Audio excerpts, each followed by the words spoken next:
We have an MJ Tobias 1890 rebuild at 8 times speed. There goes the main barrel. It goes on. We screw that guy down, and then we're going to work on the gear train. Of course, that's going to need some lubrication. Here we are screwing down the main barrel. Lubrication on the pivot points, and in go the gear train. There's one.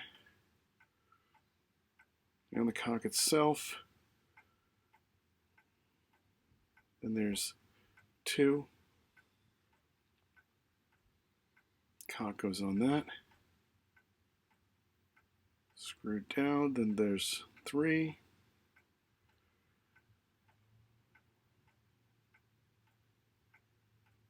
That's the third gear.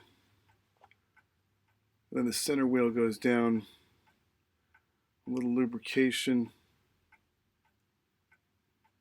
The bridge goes on top of that and gets screwed down. Now when I apply rotation to the mainspring, it should spin the entire gear train.